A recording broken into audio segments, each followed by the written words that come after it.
So yesterday's at AEW, we saw the interesting mixed tag team match, which Shaquille O'Neal and Jade Cargill taking on Cody Rhodes and Red Velvet.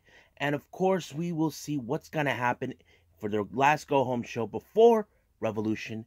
But we're also going to review NXT. What really happened? Did Roderick Strong get the answers that he need about Adam Cole's betrayal? And of course, the WWE Women's Tag Team titles are on the line and everything else. So let's review, talk, and discuss on this episode of Deleted WrestleZone.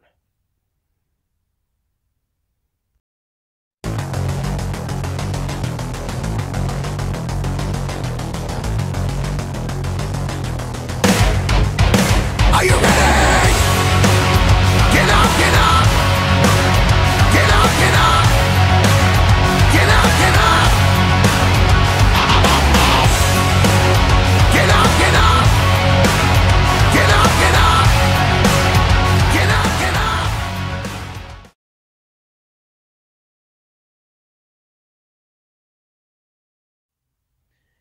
Welcome everybody to Deleted WrestleZone, all things that it's pro wrestling from AEW, NXT, New Japan Pro Wrestling, Impact Wrestling, the National Wrestling Alliance, various promotions, wrestlers, matches, and championships. I am your host, Jay, right here. So as you know, the Wednesday Night War is getting closer and closer to the end, since I revealed recently that NXT will be moving on Tuesdays after WrestleMania. And I think this is sort of a long time coming. A lot of fans have realized that there is no way NXT can compete with AEW. I mean, time and time again, AEW has proven they are a good show. Whether the WWE haters believe that, they're going to fade away, no, it didn't. But enough of that right now. So let's get started with the reviews and ratings. To my surprise, once again, AEW won both the viewership and the 18 to 49 demographic ratings. AEW gained 934,000 views, which is nearly close to the million viewer markship that they were aiming for. Compared from last week, it was 831,000. Now, the 18 to 49 demographic was kind of changed a little bit. They received a 0.33 compared from last week, which is a 0.35. Now you ask yourselves, why is that? Apparently there's been reports coming in about certain things that was revealed that a lot of the females viewers lost interest with AEW because we hardly see a lot of female wrestling in AEW. I don't blame them for that. But that's something that's been discussed over the time on this very subject. Now, NXT, on the other hand, they received 692,000 views compared from last week, which was a 734,000. Now, the 18 to 49 rating demographic was a different story. They got a 0.20 compared from last week, which is a 0.18. Now, I mentioned this time and time again, there were certain things that fans like with AEW, others that don't. It's the same thing with NXT, but we have seen over time that we have seen fans who love both shows, and that's pretty much okay. But like I said, we're getting closer and closer to the end. I will not actually stop the Wednesday Night War. I will stop the Wednesday Night War once it's official, but we will continue to compare which show was better. So let's get started by reviewing AEW Dynamite.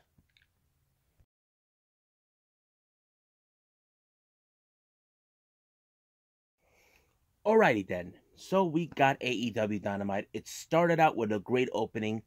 It had Cody Rhodes along with Arn Anderson teaming up with Red Velvet taking on Jade Cargill and Shaquille O'Neal. Now, I know a lot of fans probably had a lot of hopes on this, but man, the match was great, but I think there was some great spots that we can count on. Like, for example, Red Velvet, oh man, she is good. I mean, even for someone her size, she's fast enough to get in the ring with someone in size like Jade. But I think the biggest moment that we can talk about in this match is when Cody put Shaquille O'Neal through 2 tables. That is something that you don't see every day. Now, you could ask yourself, as those who are a fan who knows, how did this how could they tolerate something like this? Well, I don't know, but it was a good segment to see how it goes. I think, and even though people are still talking about it, Shaquille going through the table. But however, the match ended when Jade Cargill pinned Red Velvet. Even though I could see a picture on this in the aftermath saying, okay, Jade made it won the match, but however, what if Cody goes, I took out a giant killer once again, and Jade's not going to take that too kindly, because here's the thing. Where was Shaquille O'Neal during the victory? I see that coming around. So Jade can go and run her mouth whatever she wants, but what comes to Cody taking out Shaquille, that is going to be like a very interesting storyline to put up. Now, next match, this one was like a very fast-paced match between Death Triangle members, or 2/3 of them, Rey Fenix and Pac, taking on John Skyler and, of course, VSK. Now, some of you fans probably ask, where is Penta? We haven't seen him for quite some time. Well, the reason, because when he got taken out by the Good Brothers and Kenny, is because behind the scenes it was revealed that Penta was having visa issues. He had to take care of it, and don't worry, he will be back. He's already in Revolution for the ladder match for whoever is going to be the #1 contender against whoever wins for the TNT Championship against Darby Allin. But the match kind of ended exactly the way I expected, with Death Triangle, Phoenix, and Pac winning the match, which is kind of makes sense because you got John Skyler and VSK, the jobbers. Now, then we jump into the press conference where people were giving these questions towards MJF and Jericho. Now, however, the one person that we did not expect that would be there was, once again, I'm back, better than ever, I'm back. Yes. So basically, he gave an interesting question. Didn't won't they anticipate that the Bucks will get the revenge, and will there be dire consequence? Now, however, Jericho doesn't believe that, so he thinks he's smart. But of course, out of the blue, the Bucks show up. They decided, they got into the noses of, under the skins of Jericho and MJF, like saying they wish they had a father like theirs, because we all know the stories. You guys read the book on the Bucks, or know the stories about how their dad was always been very loving and kind and supportive, and that's the kind of father that he is in real life. So that's the one thing. And of course, I like the moment when they brought on Rosie O'Donnell, and they made it clear, if it wasn't for them, AEW would not exist.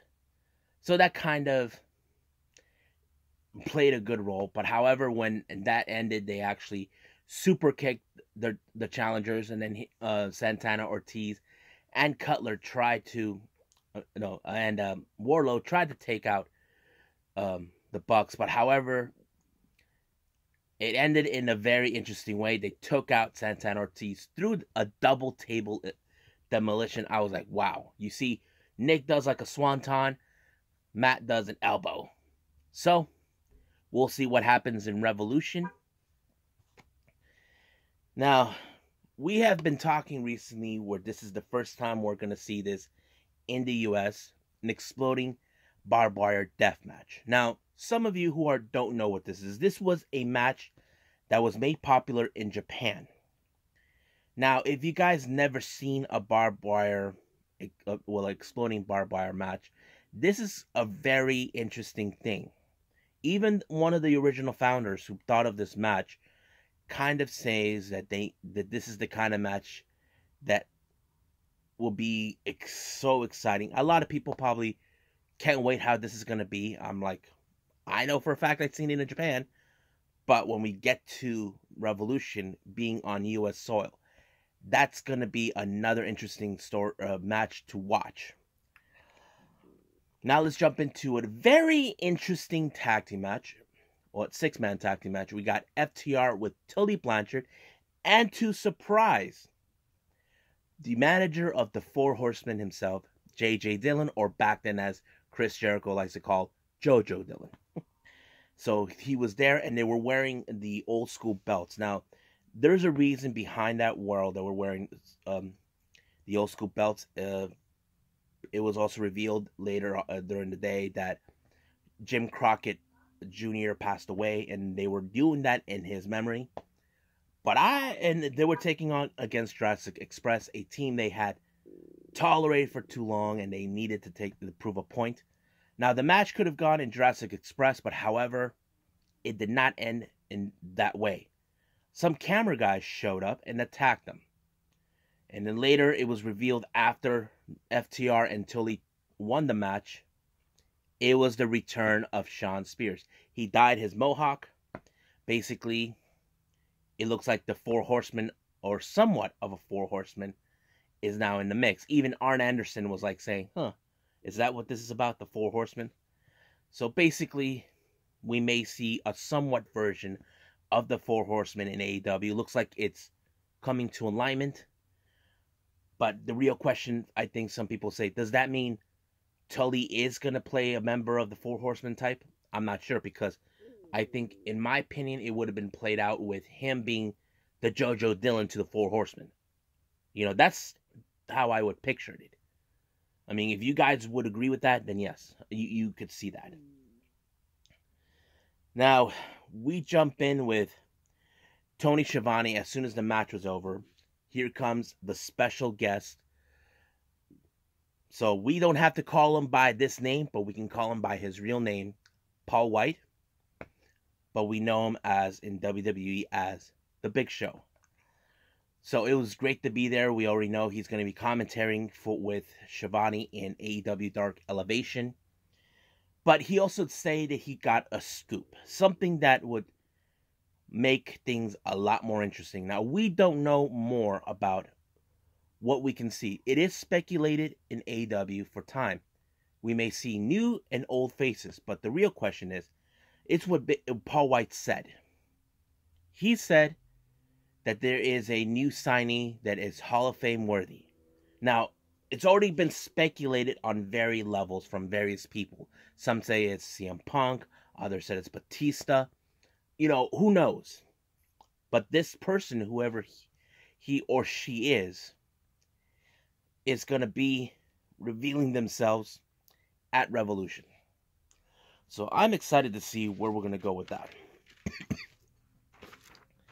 Now let's jump into the finals of the AEW Women's World Title Eliminator between Nyla Rose and Ryo Mizunami. We know now, for those who don't know who she is, Ryo Mizunami was part of the very first inaugural AEW show that took place in May of 2019, for the first ever Double or Nothing that took place in Vegas. She teamed up with Ryo and Hikaru Shida, taking on Aja Kong, Yuka Sakazaki, and Emi Sakura. Now, it was revealed later in an interview by Ryo Mizunami.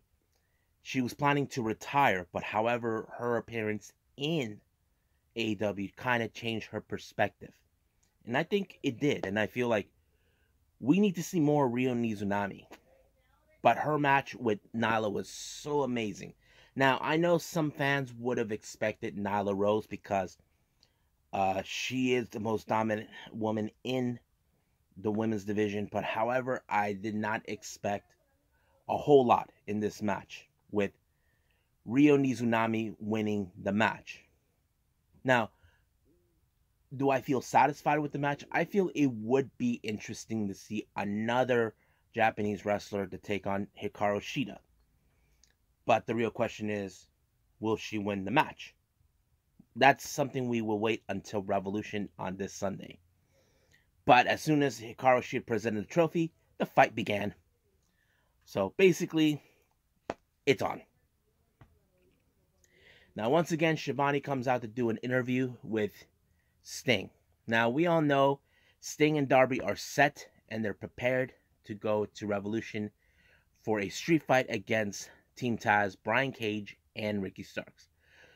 Now, Sting did stated he was not prepared before he was powerbombed by Brian Cage, but ever since he did, he said that powerbomb lit a fire in him. Now, Ricky Stark comes out saying that he's glad that fire, but however, he still believes what he says. Basically, he's going to get hurt, and then it jump into a melee with him taking out Ricky Starks, and then here comes Hobbs and Hooks to take him out. Then Brian Cage attempted to powerbomb him, but luckily Darby Allin showed up. So we are now ready to see the street fight, and I can't wait to see when it goes down. Now let's get to the most interesting match, the qualifier match for the face of the Revolution ladder match. Now, there was only two spots left, but this one was a qualifier match between Dark Order members 10 and, of course, Acclaim member Max Caster. Now, the match, I know many fans would have expected it would have gone to 10 because Dark Order are now becoming a fan favorite. Many fans are enjoying the Dark Order, but it twisted around with Jack Evans helping Matt Caster with the boombox. Turns out it was Matt Hardy who paid him to take out the Dark Order one by one. Due to what has been going on, Matt Hardy wants revenge against the Dark Order for getting involved in his business. Now, as you know, we're getting also set to a Revolution. We got Miro, who sent us a very interesting message to Chuck, who wanted to bring peace with him, like trying to convince him. But however, Chuck has no interest in that. So basically, he switched over to Bulgarian, whatever he was going to say. So I can't wait to see that. We're going to see Kip Sabian and Miro taking on Chuck Taylor and Orange Cassidy. Now, in the main event, we got Mark Quinn and Matt Hardy taking on John Silver of the Dark Order and Hangman. Great match, great work. I have to say the teamwork with Silver and Hangman is what made the difference. But however, that match ended with the win of Silver and Hangman. But however, Matt Hardy wanted to take out Hangman no matter what. And then here comes the Dark Order in revenge against Matt Hardy for starting a war with them. And here comes the whole teams who were involved in the Casino Battle Royal tag team. That kind of ended kind of like in a, scramble thing or whatever. But it was a good show. Don't get me wrong. So let's move on with NXT.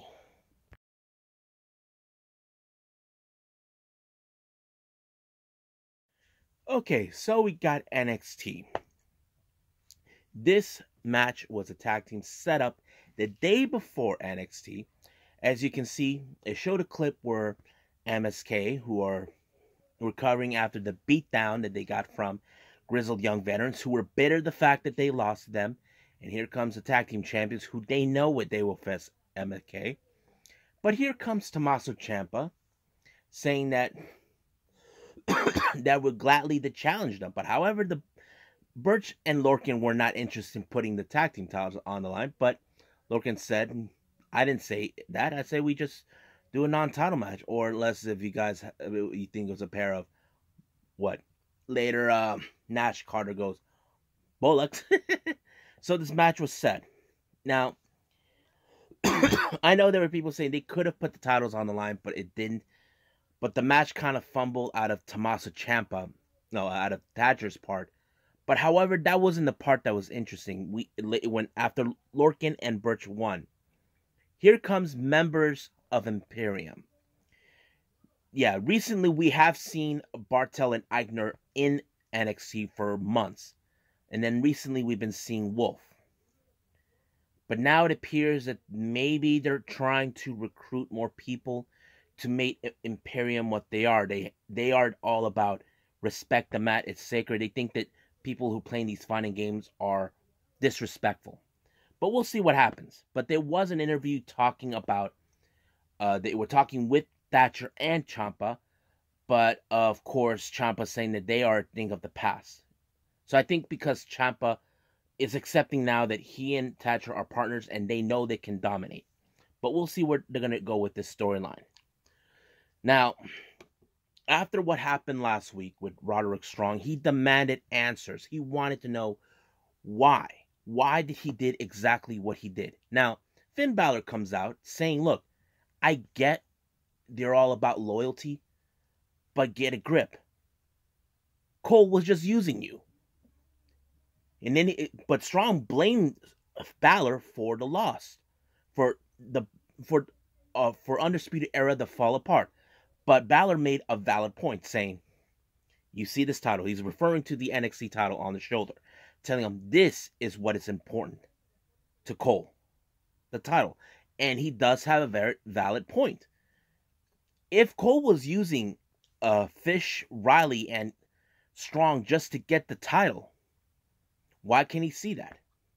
But he also made another valid point. Why would Cole come around and talk to Roderick Strong and give him answers? But Finn Balor kind of said he will give him exactly what he wants.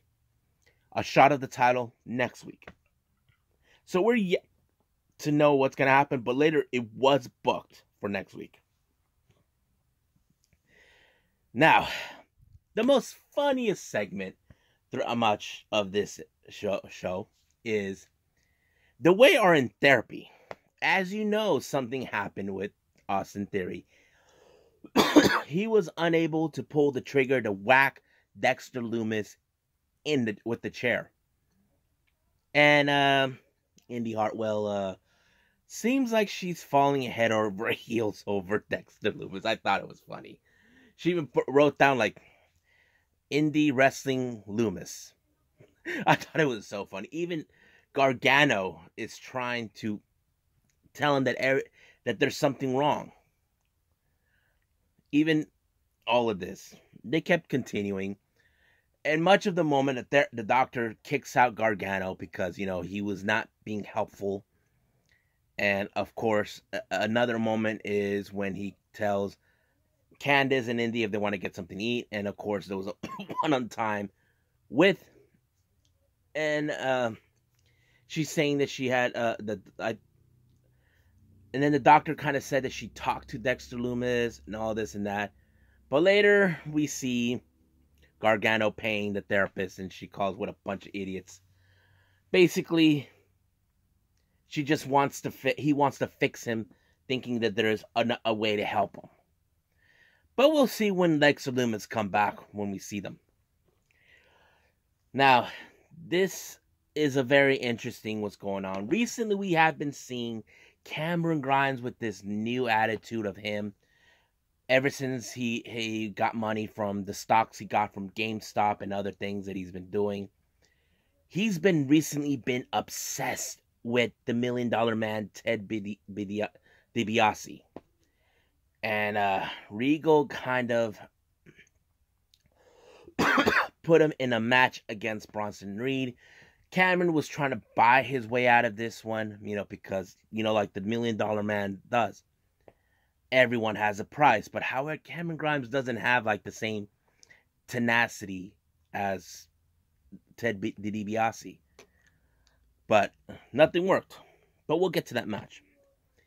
Now, this next match is a women's match between Aaliyah with Jessie Kamea and the Robert Stone brand, taking on Ember Moon alongside with Shotzi Blackheart. But the best moment is Robert Stone's post-traumatic stress with the Tank. Yes, guys, the Tank. If you guys recall, Shotzi Blackheart put him down with the Tank not once, not twice, 3 times. And that always helps. But, however, Robert Stone Brand thinks he can buy his way out trying to sign Ember Moon into the Robert Stone brand, but come on. You can't buy her out. But luckily, Shotzi Blackheart did help her out and did allow for Ember Moon to pick up the victory against Aaliyah, which is kind of cool. Now, we get to the women's tag team championship match. We got the winners of the Dusty Rhodes Tag Team Classic for the women's division, Dakota Kai and Raquel Gonzalez, taking on the champions, Shayna Baszler and Nia Jax. Now, you can expect a lot what was going to happen. Now, you can say Raquel Gonzalez and Dakota Kai could have won it, but exactly the match was going in different directions. Like, you look at Raquel Gonzalez, who has proclaimed herself as the baddest bitch in the business.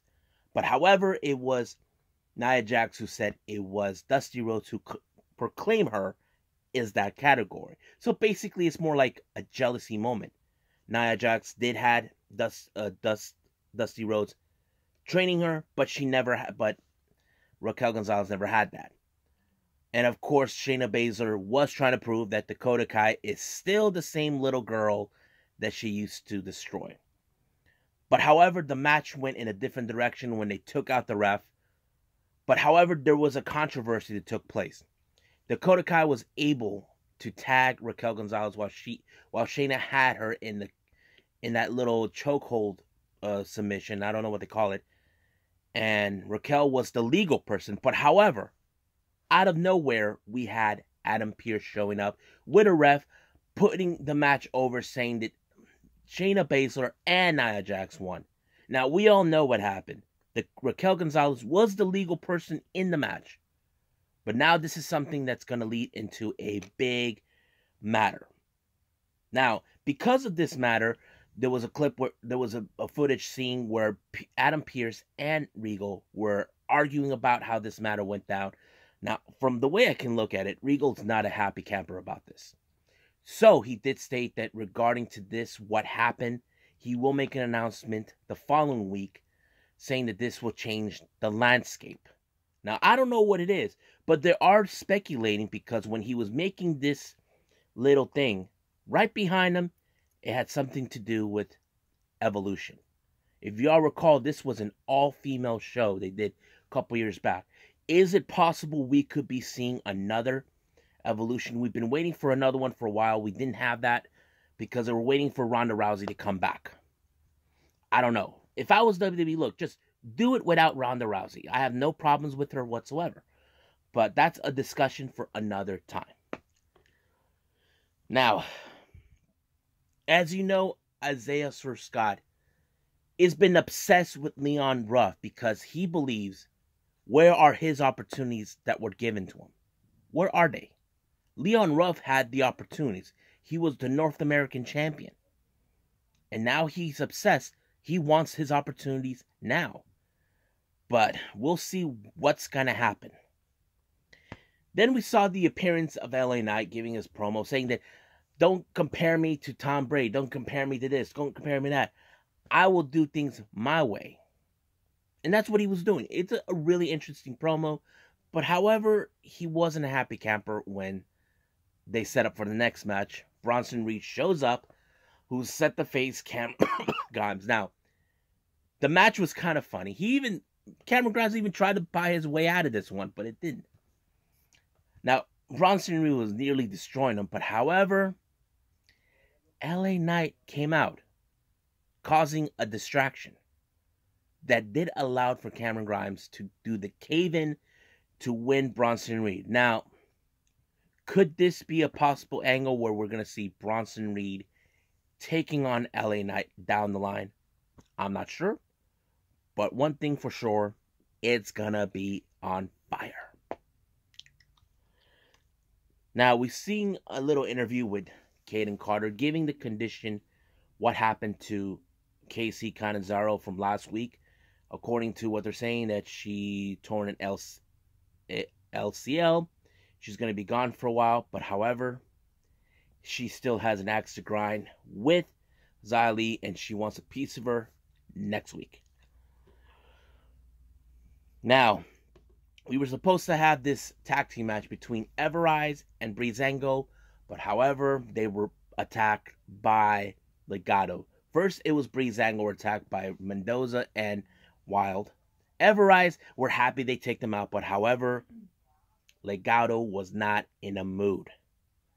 Reason is they look at them and they managed to escape, saying, "We got no beef with you." And here comes behind them Santos Escobar, who is also not in the mood after losing to Karrion Kross. Now, however, he is willing to admit that he lost, but he refuses to show weakness. And he said what happened to Everrise and Breezango, to anyone that gets in their way, that's going to be what's going to happen to them. Now, the real question is, where does he go from here? Where does Santos Escobar and the rest of Legado go from there? Santos must be embarrassed and realizing that he lost to a guy like Karrion Kross. I don't know. But we'll see where they're going to go. Now, the main event, we have Finn Balor versus Roderick Strong. I have to say it was a good match to see. Now, what I like about this is Balor, he is still the same guy. They even mentioned a lot of times in the match that Balor knows ever since he won the NXT title that there was a target on his back. Roderick Strong, he's still not waking up with the truth. It's more like they're trying to tell him, wake up, Roderick Strong. Finn Balor has a point. He was using you. Adam Cole used you.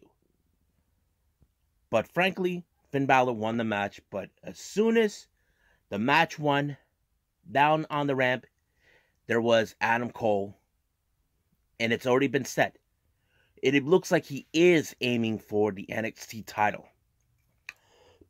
So, we're going to see what's going to happen next week. I'm excited. So, I think I'll end it right here and give you guys my final thoughts on both shows.